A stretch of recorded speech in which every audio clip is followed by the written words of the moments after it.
नमस्कार। मैं Devendra Kumar chemistry classes में आपका स्वागत है। तो जैसा कि आप सभी को पता है, हम केमिस्ट्री क्लास 12 पढ़ रहे हैं और इसका चैप्टर है सॉल्यूशन चैप्टर की हम 8 क्लासें हो चुकी हैं। आज हम 9वीं क्लास में अगला टॉपिक स्टार्ट करते हैं। हमारा टॉपिक का नाम है परासरण का महत्व। टॉपिक का नाम है परासरण का जैविक महत्व। टॉपिक क्या है हमारा? परासरण का जैविक महत्व। यानी कि जीव जंतु और पौधों में परासरण का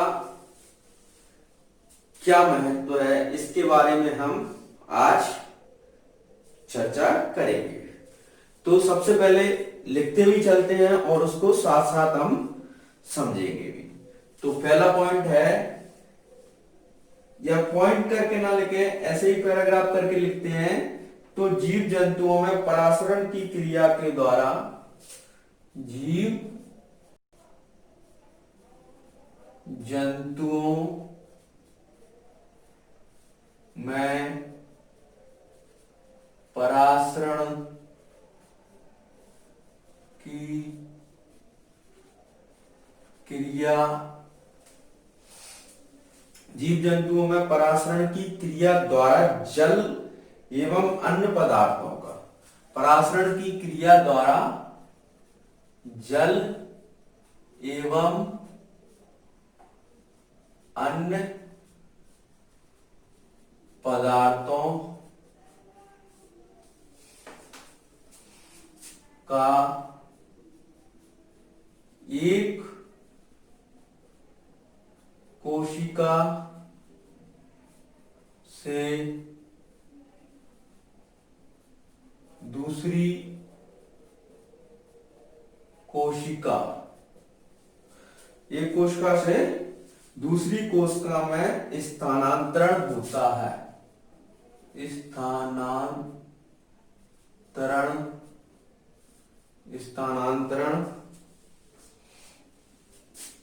स्थानांतरण होता है।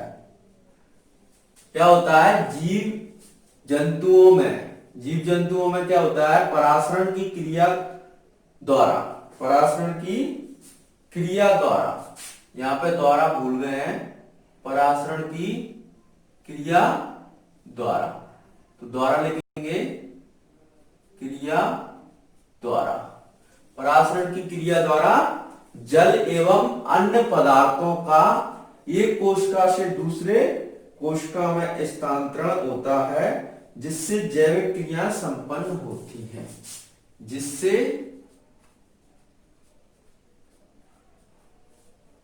जैविक क्रियाएं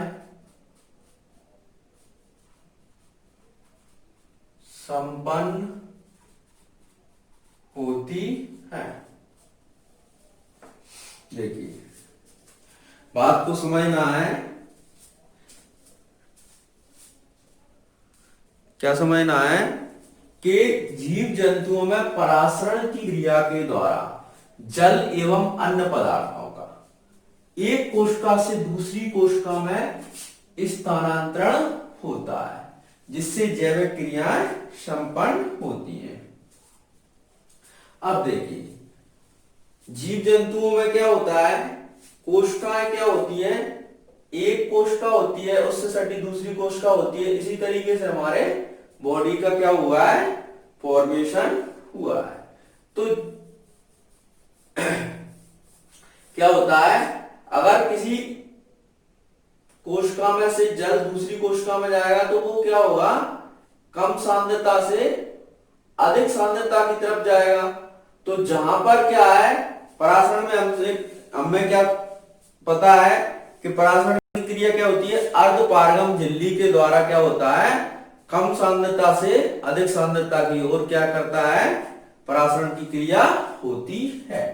अब देखिए पेड़ पौधों में कोशिका का, पेड़ पौधों में कोशिका द्रवों का परासरण दाब क्या होता है, 5 atm होता है। देखिए बात को समझिए पहले, अब मैं कुछ इस लाइनों को समझाता हूं। जैसे कि मान लो परासरण की क्रिया क्या है, जीव जंतुओं में या कहीं में किसमें, केश तत्व के सिद्धांत पर कार्य करती है, यानी कि केश का नली के सिद्धांत पर कार्य करती है। केश नलिका सिद्धांत पर कार्य करती है। समझिए इस बात को, पहले इस बात को क्लियर कीजिए तभी ये समझ में आएगा। केश नलिका सिद्धांत कैसे होती है, जैसे कि आपने कहीं किसी पात्र में रस्सी डुबो दी तो वो क्या हो जाएगी, रस्सी जितनी डूबी है उससे थोड़ा और ऊपर को क्या होगी, वो गीली हो जाएगी। यानी आपने रस्सी को इतना डुबाया इतना तक, तो रस्सी कहां, यहां तक गीली दिखाई देगी। यानी पानी क्या होगा, परासरण की क्रिया के द्वारा धीरे धीरे यहाँ पर कम सांद्रता से अधिक सांद्रता की ओर गति कर रहा है। यानी जल या विलायक के अणु क्या है, कम सांद्रता से, तो केश इसमें क्या हो रहा है, केश का नली का सिद्धांत कार्य कर रहा है, केश नली का सिद्धांत कार्य कर रहा है। अब देखिए इसी बात को हम दूसरे सदी से समझते हैं। मान लो ये पात्र है, इसमें हमने क्या भर दिया, पानी भर दिया। अब देखिए इसी पात्र में देखिए हमने 3 पाइप डाले, एक पाइप डाला हमने चौड़ा, इसमें डाला तो पाइप पानी की सतह से थोड़ा उठकर इसमें कितना, यहां तक इसमें आ जाता है, प्रैक्टिकल है। अब उससे पतला पाइप डाला अपन ने, तो ये भी क्या होगा, इससे थोड़ा उठ के यहां तक आ जाएगा। यानी इसकी तुलना में ये पानी और ऊपर उठेगा। और पतला डाला तो ये क्या होगा, इसकी तुलना में ज्यादा उठ जाएगा। तो ये क्या है, केश का नली का सिद्धांत का कार्य कर रहा है। तो परासरण का जीव जंतुओं में क्या होती है कि परासरण की क्रिया किसके माध्यम से होती है, केश का नली के सिद्धांत पर कार्य करती है। अब देखिए आपने देखा होगा कि हमारी जो बॉडी की सेल होती हैं वो कैसी होती हैं, सांद्र होती हैं। अब इन्हीं को सेल को क्या है, मान लो आप किसमें डाल दो, डिस्टिल वाटर में डाल दो, तो क्या होगा, वाटर क्या होगा, सेल में अंदर प्रवेश करने लगेगा, करेगा कि नहीं करेगा, ये प्रक्रिया रहती है। तो एक सेल से दूसरी सेल से अगली सेल में जाता है। अब पेड़ पौधों की कोशिकाएं कैसी होती हैं, देखिए इस तरीके से,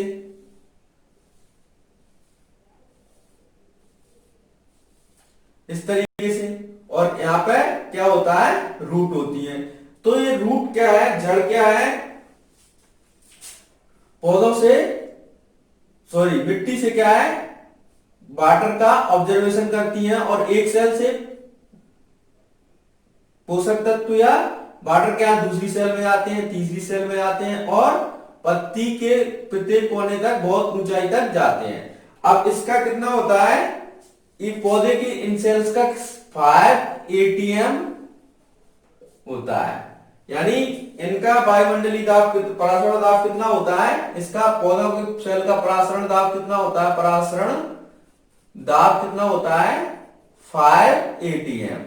यानी ये 5 atm की गति से एक ऊपर की तरफ जाता है। हमारे बॉडी पर कितना रहता है, वायुमंडलीय दाब, एक वायुमंडलीय दाब होता है। कितना होता है हमारी बॉडी में, एक वायुमंडलीय दाब होता है।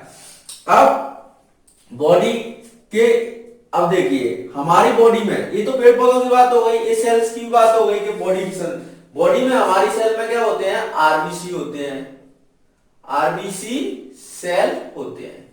क्या होते हैं, आरबीसी सेल होते हैं। तो ये क्या होते हैं, ये सांद्र होते हैं, किसकी तुलना में, वाटर की तुलना में। तो क्या होता है कि ये क्या होते हैं, वाटर को सोखने लगते हैं। लेकिन जब बॉडी में पानी की कमी आती है, कहते हैं कि पानी की कमी आ गई, तो डिस्टिल वाटर न लगाते हुए क्या लगाया जाता है, 0.85%, 0.85% NaCl, और इसमें क्या मिला रहता है, H2O मिला रहता है, यानी डिस्टिल वाटर और 0.5 NaCl, जिसका परासरण दाब कितना होता है, 8 ATM। परासरण दाब कितना होता है, 8 ATM। और आरबीसी का परासरण दाब भी कितना होता है, 8 ATM। तो दोनों कैसे विलयन बन गए, समपराश्री विलयन बन गए, समपराश्री विलयन बन गए।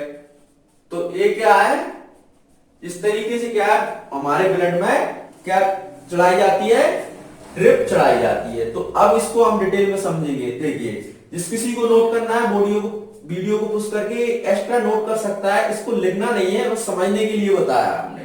अब देखिए, पेड़ पौधों से कोशिका द्रवों का परासरण, आगे लिखेंगे, पेड़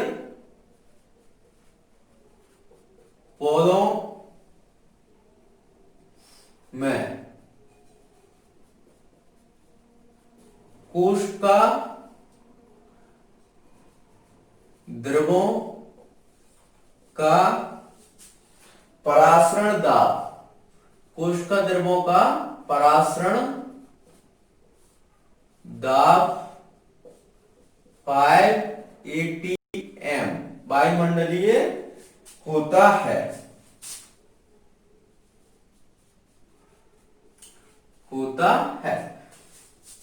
आगे लिखेंगे, परासरण के कारण जल का पौधों में विनिमय होता है।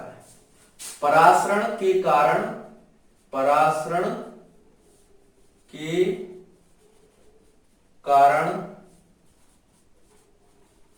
पौधों में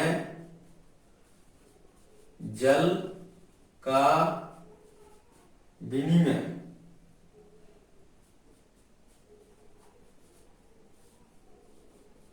होता है, जल का क्या होता है, विनिमय होता है। अब देखिए, ये तो हमने क्या है, पेड़ पौधों में कितना होता है, इसका परासरण दाब कितना होता है, कोशिकाओं का 5, सेल्स का कितना होता है, 5 ATM परासरण दाब होता है। तो इस परासरण दाब की, यानी कि परासरण दाब होता क्या है, विलयन की सांद्रता, विलयन की सांद्रता बराबर क्या होती है, परासरण दाब होता है, यानी जितना ज्यादा विलयन सांद्र रहेगा उतना ही क्या होगा, परासरण दाब होगा। तो यानी कि इन सेल्स का क्या परासरण दाब, यानी ज्यादा सांद्र होती है, तो नीचे से वाटर क्या है, तीव्र गति से क्या है, ऊपर की तरफ गति करता है परासरण के कारण, यानी 5 ATM के कारण। वायुमंडलीय दाब कितना होता है, 5 ATM।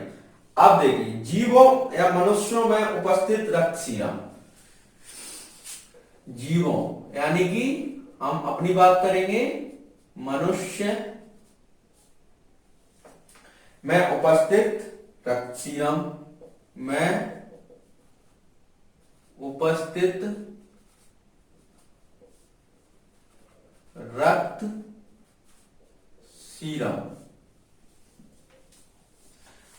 सीरम या एवं कोशिका द्रव, रक्त सीरम एवं कोशिका द्रव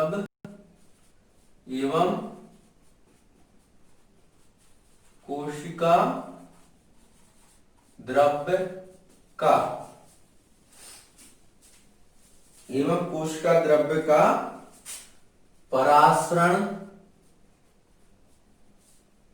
दाब 8 ATM, 8 वायुमंडलीय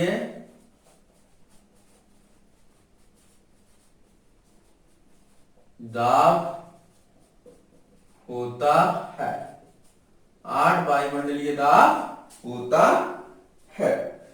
ऊतकों में इनकी कोशिकाओं से जल का विनिमय परासरण के कारण होता है। ऊतकों में उनकी कोशिकाओं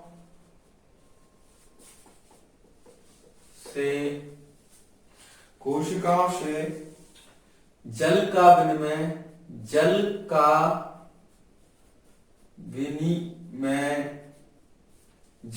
विनिमय परासरण के कारण होता है, परासरण के कारण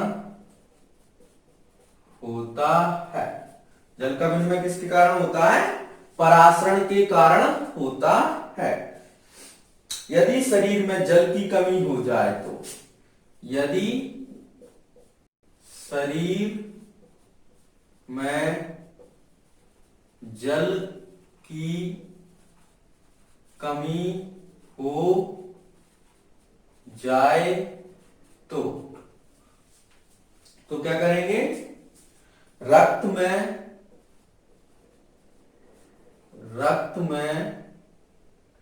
0.85%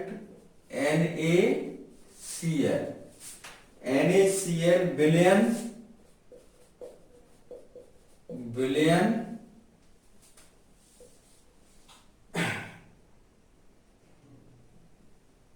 इंजेक्ट की जाती है या दी जाती है। इस प्रकार शरीर में किसी दवाई के विलयन का इंजेक्शन समप्राशी विलयन बनाकर दिया जाता है। इस प्रकार शरीर में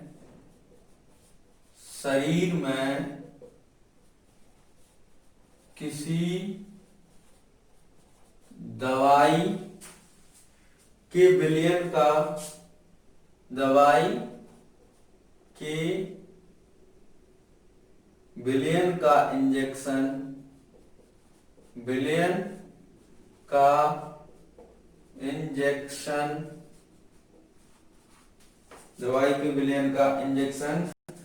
समपराश्री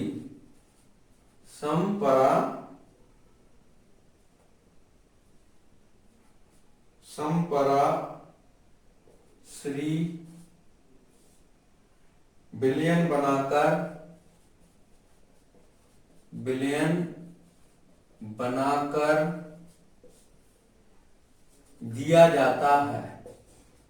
दिया जाता है। देखिए इतना कर लिया है। ये हमें परासरण का जैविक महत्व लिखना है। एक बार और समझिए, जीव जंतुओं में परासरण की क्रिया द्वारा जल एवं अन्य पदार्थों का एक कोशिका से दूसरी कोशिका में स्थानांतरण होता है, जिससे जैविक क्रियाएं संपन्न होती हैं। अगर हमारे बॉडी में एक जल का या अन्य जैविक पदार्थों का क्या है स्थानांतरण नहीं होगा तो कोई भी जीव जीवित नहीं रह सकता है। ठीक है, तो स्थानांतरण होता है। कोशिका, पेड़ पौधों में कोशिका का द्रवों का परासरण दाब कितना होता है? जो पेड़ पौधों की शैल होती हैं उनका परासरण दाब कितना होता है? परासरण दाब 5 atm होता है। अब 5 atm कहने का मतलब कि इसकी जो सेल्स थी, कोशिकाएं थी, वो क्या है अधिक सामने है, तो ये वाटर ऑब्जर्व करेंगी और ऊपर की तरफ चढ़ती जाएंगी, यानी कि ऊपर की तरफ वाटर को लेकर जाएंगी। जीवों मनुष्य में रक्त सीरम एवं कोशिका द्रव्य का परासरण दाब कितना होता है? 8 atm होता है। कितना होता है? 8 atm होता है। वायुमंडलीय दाब, ऊतकों में उनकी कोशिकाओं में जल का विनिमय परासरण के कारण होता है। तो यानी हम यदि जल में क्या हो गया है, कमी हो जाए, तो रक्त में कितना है 0.85% NaCl का क्या करेंगे? इंजेक्ट की जाएगी, विलयन दी जाएगी। इस प्रकार क्या होगा शरीर में 8 atm। अब दोनों को क्या है कि विलयन का भी कितना होता है 8 एटीएम और रक्त सीरम का भी 8 एटीएम। तो दोनों को क्या है संपराश्री किया जाता है यानी इक्वल किया जाता है, तभी क्या है सॉल्यूशन को ब्लड के अंदर ले जाकर और पूरे पार्ट्स में भेजा जाता है। अगर क्या होगा मान लो अगर हमने क्या है कि सॉल्यूशन को क्या कर दिया 7 एटीएम का कर दिया, यानी कि क्या कर दिया कम सांद्र कर दिया, तो कम सांद्र कर दिया तो क्या होगा ये सॉल्यूशन जो विलयन है वो जल्दी जल्दी क्या होगा बॉडी में जाएगा, और जाएगा यानी देखिए समझिए कि सेल्स है आरबीसी है और इसका क्या होगा इसमें जल तेज गति से जाएगा तो ये क्या होगा आरबीसी फूल जाएगी और फट जाएगी, तो क्या होगा ब्लड नसपटने का भी डर है। तो ना तो सॉल्यूशन को क्या है 7 एटीएम रखा जाता है और ना ही 8 एटीएम से ऊपर रखा जाता है, तो ये क्या होगा फूल जाएगी तो फटने का डर है, आरबीसी फटने का डर है यानी ब्रेन डैमेज होने का डर है, हार्ट अटैक हो सकता है। अगर 9 एटीएम रखा तो क्या होगा 9 एटीएम रखा तो ये क्या होगा आरबीसी क्या हो जाएगी फिर कम सांद्र हो जाएगी और सॉल्यूशन अधिक सांद्र हो जाएगा, तो आरबीसी से क्या होगा द्रव लिक्विड निकलने लगेगा, तो ये क्या होगा आरबीसी सिकुड़ जाएगी, तब भी समस्या है, तब भी क्या है व्यक्ति को जान का खतरा है। तो इसलिए क्या होता है कि संपराश्री विलयन बनाया जाता है, तो आप पानी की कमी को क्या है दूर हो जाती है इस कारण। अब अगला टॉपिक पढ़ेंगे, इसको पहले आप नोट कीजिए।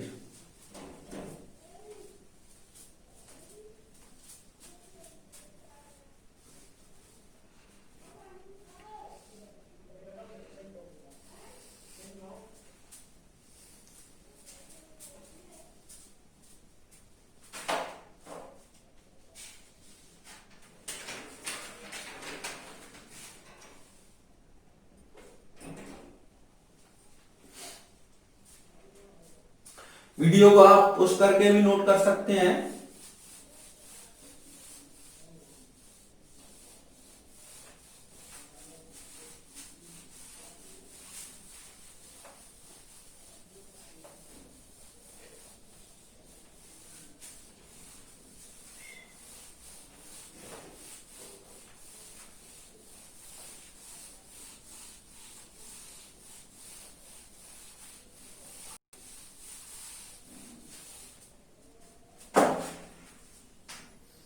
अब अगला टॉपिक है हमारा, देखिए टॉपिक हमारा परासरण दाब से आप क्या समझते हैं ये पढ़ेंगे, लेकिन उससे पहले हम क्या है कि एक मोस्ट इंपोर्टेंट है अर्ध पारगम झिल्ली क्या होती है, तो उसके बारे में जानेंगे कि अर्ध पारगम्य झिल्ली, ये अर्धपारगम्य झिल्ली क्या होती है, इसी को हम क्या कहते हैं इंग्लिश में सेमी परमेम्ब्रेन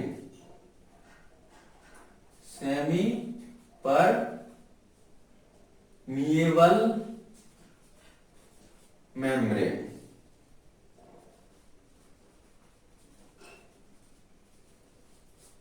सेमी परमिएबल मेम्ब्रेन, तो अर्धपारगम झिल्ली क्या होती है देखिए, इसके बारे में हम थोड़ा डिटेल में पढ़ेंगे कि अर्धपारगम झिल्ली के छिद्रों में केवल विलायक के कण ही पार कर सकते हैं, तो लिखेंगे लिखते चलेंगे साथ में अर्धपारगम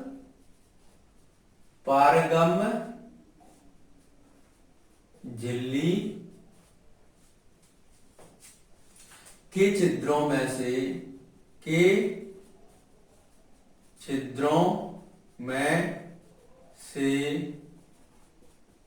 केवल विलायक के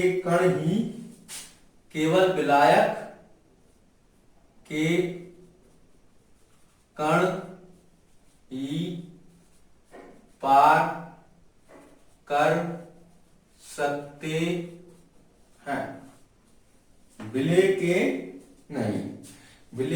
कण नहीं, विलेय के कण नहीं। किसके पार कर सकते हैं? केवल और केवल विलायक के कण पार कर सकते हैं, विलेय के नहीं। वनस्पति जगत तथा जंतु जगत में कई झिल्लियां पाई जाती हैं। वनस्पति जगत तथा जंतु जगत में कई झिल्लियां पाई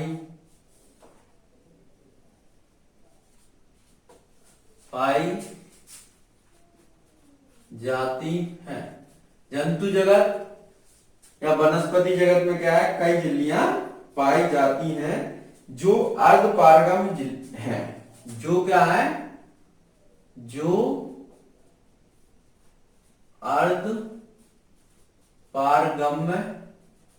है। जो क्या है? अर्धपारगम्य है। चर्मपत्र और सेलोफेन अर्धपारगम झिल्ली के उदाहरण हैं।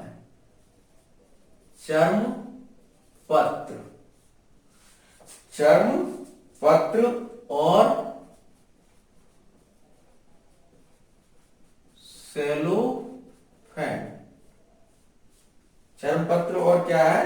सेलोफेन।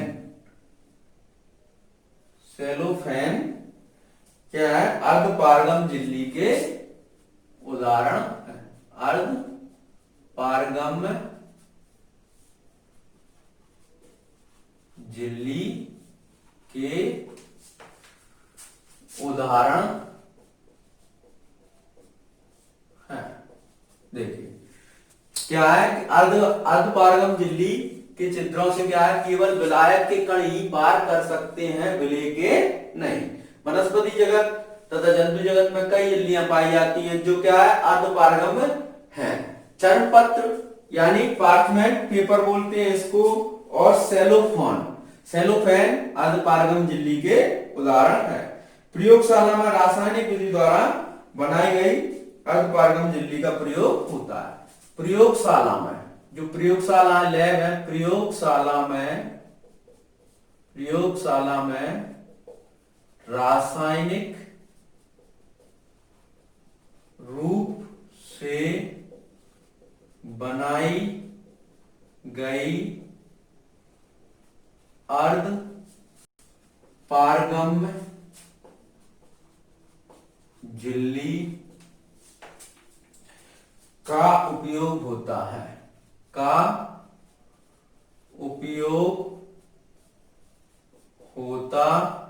है। रासायनिक रूप से बनाई गई अर्धपारगम्य झिल्ली का उपयोग होता है।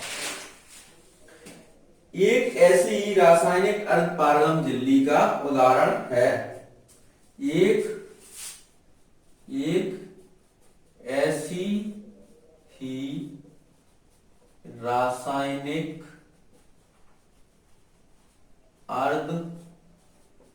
अर्धपारगम्य झिल्ली का उदाहरण है। क्या उदाहरण है? कॉपर फेरोसाइनाइड झिल्ली। कॉपर फेरोसाइनाइड झिल्ली। कॉपर फेरोसाइनाइड की क्या होती है? झिल्ली होती है जिसका केमिकल फॉर्मूला क्या होता है? CO2FeCN6। ये होती है। ये क्या है? झिल्ली है। अब देखिए कुछ ऐसी झिल्लियां भी हैं जो अपने से होकर केवल जल के अणुओं को जाने देती हैं तथा आयनों और अन्य विलय को रोक लेती हैं।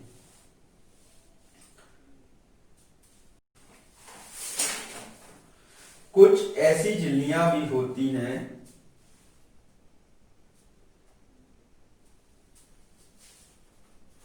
कुछ ऐसी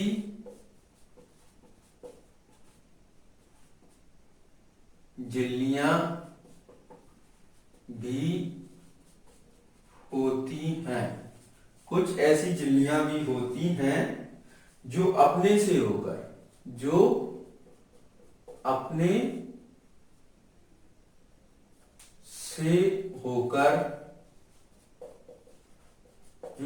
से होकर केवल जल के अणुओं को जाने देती हैं, केवल जल के अणुओं को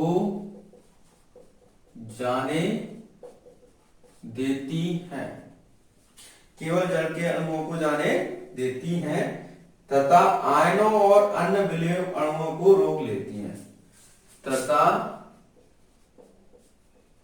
आयनों तथा अन्य विलय अणुओं को रोक लेती हैं। उन झिल्लियों के इस गुण को का उपयोग समुद्री जल उन झिल्लियों या उन झिल्लियों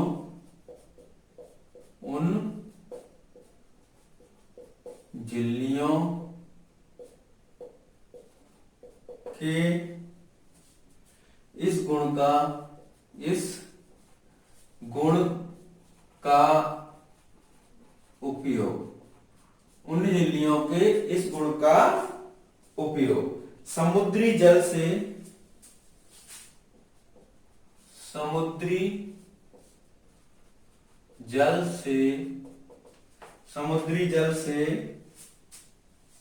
पीने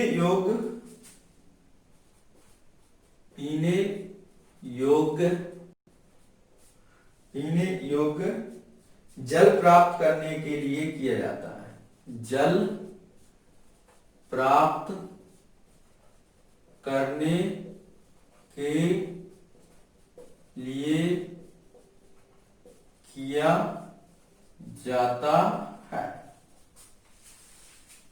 अब देखिए, ये तो हमारा क्या है, एक तरह का नोट्स सब टाइप में बन गया है, तो इसको आप नोट कर लेना कि अर्धपारगम झिल्ली क्या होती है। अब थोड़ा सा 5 मिनट या 2 मिनट इसको हम अच्छी तरीके से समझते हैं।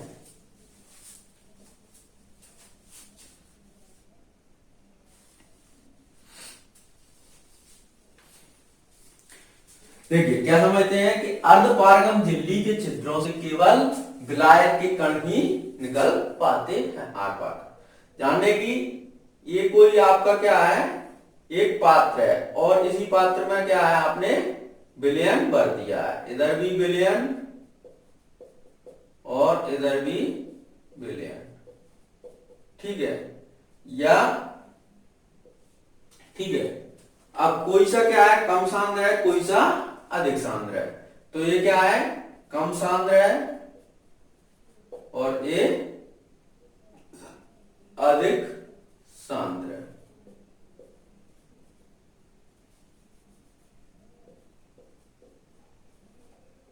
एक तरफ मान लो, चाहे विलायक मान लो, विलायक कर लेते हैं,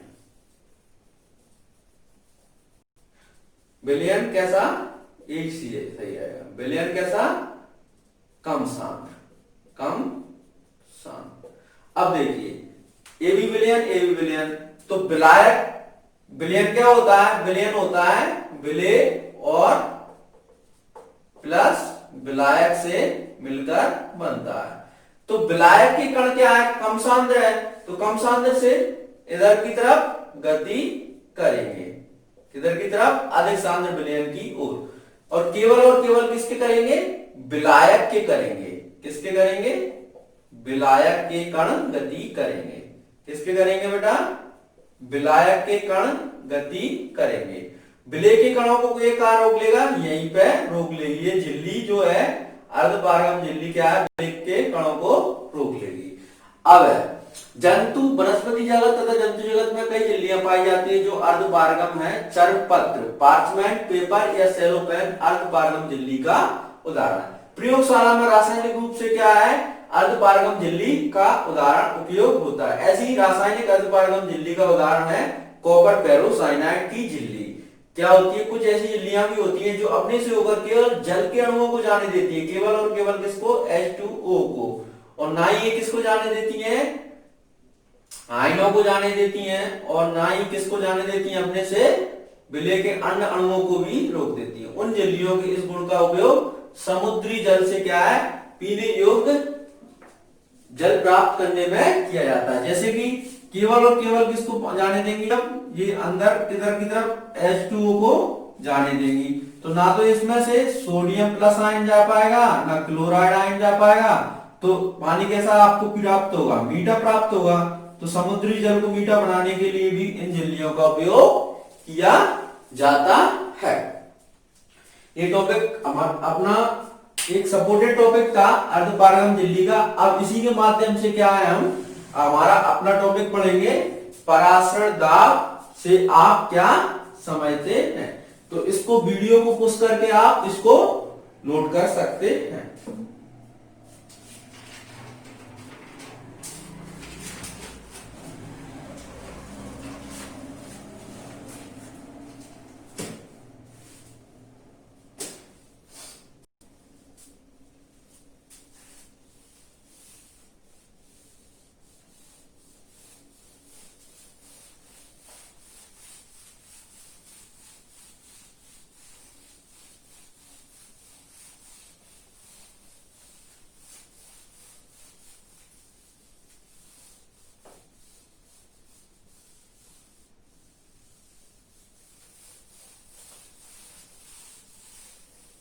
देखिए, पहले तो हम परासरण दाब के बारे में टोटली लिखते हैं।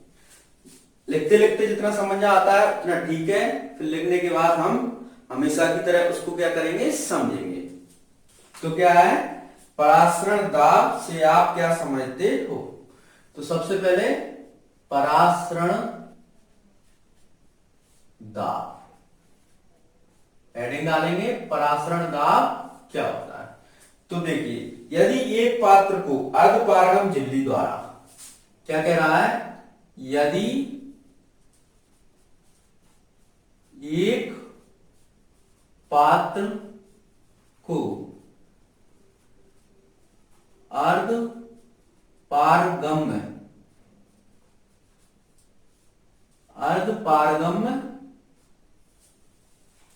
झिल्ली द्वारा दो भागों में विभाजित किया जाए। अर्धपारगम झिल्ली द्वारा दो भागों में विभाजित किया जाए। दो भागों में क्या किया जाए, विभाजित किया जाए, विभाजित किया जाए। क्या है, क्या लिखा है हमने,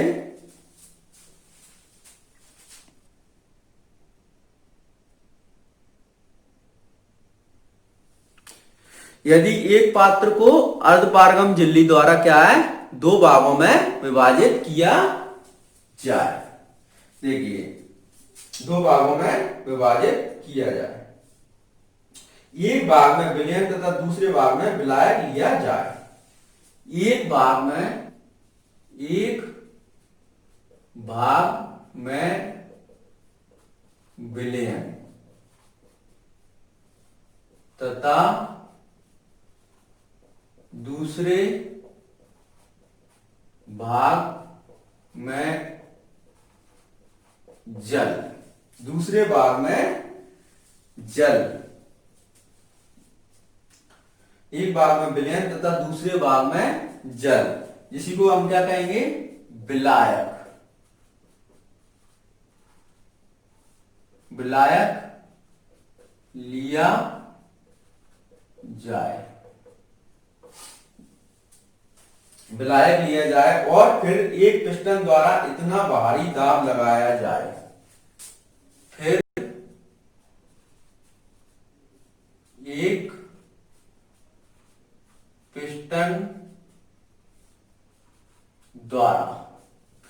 पिस्टन द्वारा, फिर एक पिस्टन द्वारा इतना बाहरी दाब लगाया जाए, इतना बाहरी दाब लगाया जाए कि परासरण ना हो।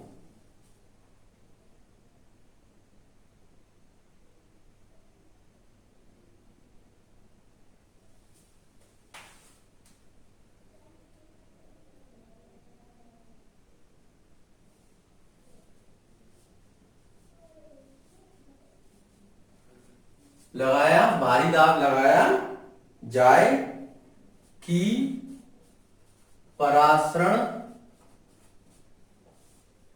ना हो, परासरण ना हो, तो वह बाहरी दाब परासरण दाब के बराबर होता है।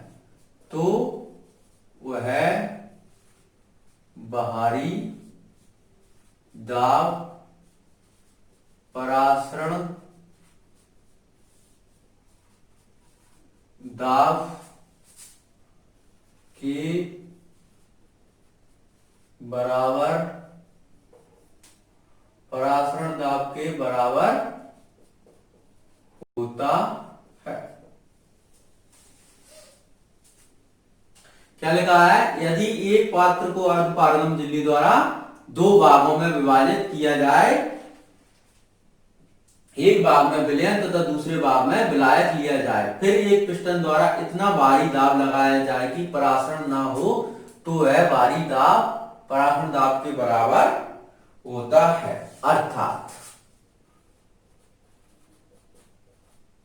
बात को समझिए, किसी विलयन को विलायक से, किसी, ये परिभाषा के रूप में आ जाएगा, किसी विलयन को विलायक से, किसी विलयन को विलायक से अर्धपारगम्य, विलायक से अर्धपारगम्य झिल्ली द्वारा, अर्धपारगम्य झिल्ली द्वारा अलग रखने पर, अलग रखने पर, अलग रखने पर परासरण को रोकने के लिए, परासरण को रोकने के लिए, परासरण को रोकने के लिए विलयन पर कम से कम, परासरण को रोकने के लिए विलयन पर कम से कम जो बाहरी दाब लगाना पड़ता है, कम से कम जो बाहरी दाब लगाना पड़ता है,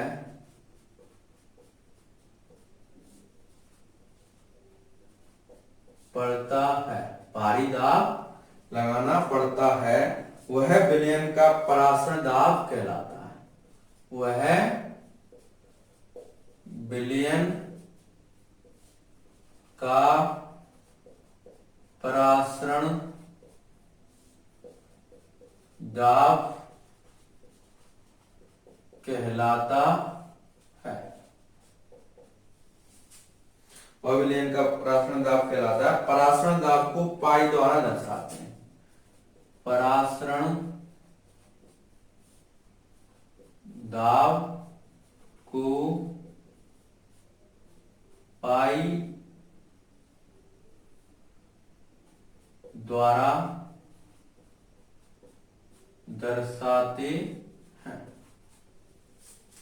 ये हमारा क्या है? ये इसके बारे में डिटेल में था, और ये हमारी क्या है, परिभाषा है। क्वेश्चन 3 नंबर का आएगा, ज्यादा कुछ हमको करना नहीं है। 3 नंबर का क्वेश्चन आता है सॉल्यूशन चैप्टर से एमपी बोर्ड में। एनसीईआरटी में 6 नंबर का भी आता है, तो 2-3 नंबर करके आ जाता है, ठीक है। अब देखिए इसको समझते हैं।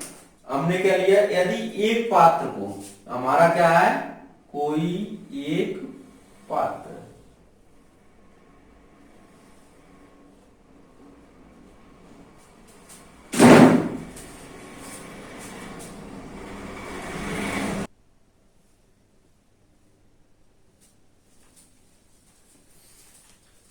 परिभाषा क्या कह रही है कि यदि एक पात्र को अर्धपारगम्य झिल्ली द्वारा 2 भागों में विभाजित किया जाता है। एक पात्र है और क्या है, इसको क्या है, 2 भागों में क्या है, अर्धपारगम्य झिल्ली द्वारा विभाजित कर दिया। ये क्या है, अर्धपारगम्य झिल्ली, अर्धपारगम्य झिल्ली।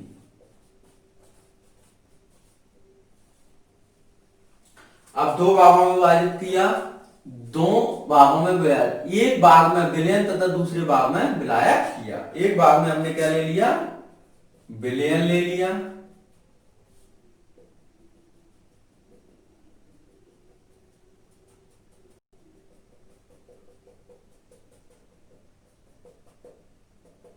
और दूसरे में क्या ले लिया,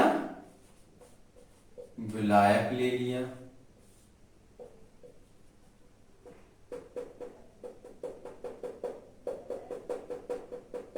एक भाग में क्या ले लिया हमने, विलयन, और दूसरे भाग में क्या ले लिया, विलायक।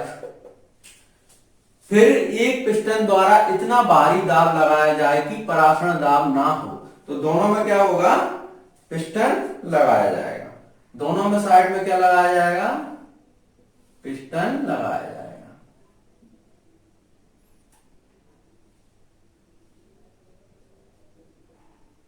ये क्या है, पिस्टन है, इस साइड भी और इस साइड भी पिस्टन बनाया जाएगा।